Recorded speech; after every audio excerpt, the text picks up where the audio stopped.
Please. Arka না, অর্ক আইসো না, অর্ক প্লিজ আইসো না।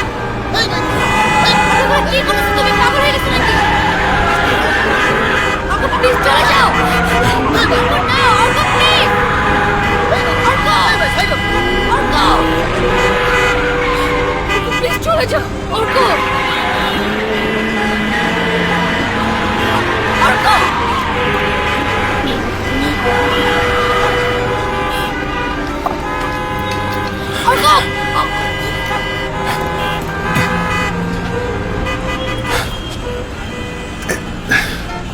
এমন করলে কেন তুমি?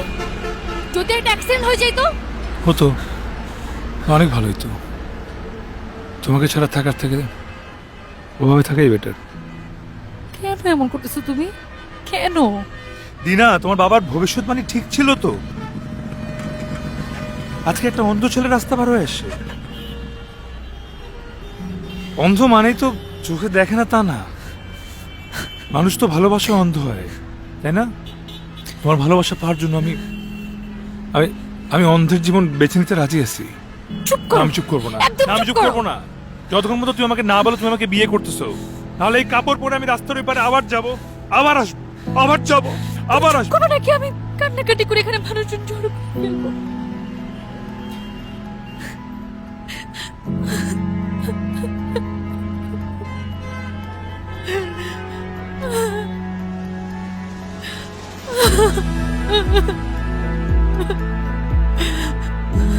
আমি তোমাকে অনেক ভালোবাসি।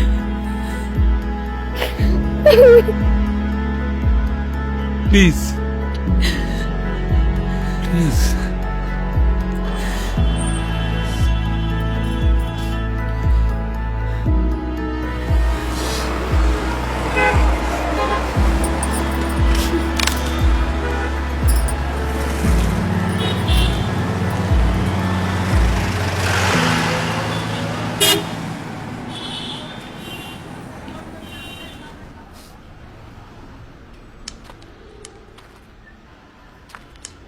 তার হাতে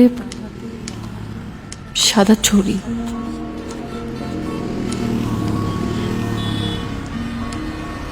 রাস্তার ওই পারে একটা অন্ধ ছেলেকে দেখতে পাবো। ছেলেটা গাড়ির আওয়াজ শুনে শুনে রাস্তা পার হতে থাকবে। মনির ভাইকে 1000 টাকা দেবো, ঠিক আছে? আর রাকিব ভাই নামে একজন ভদ্রলোক আসবে, আমার টেবিলের উপরে একটা খাম রাখা আছে, 20,000 টাকার একটা বান্ডেল দিয়ে দিবা, ঠিক আছে? 1000 টাকা দিবা, ঠিক আছে? আমার সামনে এসে ওর পকেট থেকে একটা কাগজ বের করে বলবে, ঠিকানাটা কোন দিকে দেখবেন? এই ঠিকানাটা কোথায়?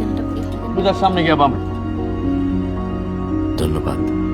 ওই অন্ধ ছেলেটার সাথেই আমার বিয়ে হবে।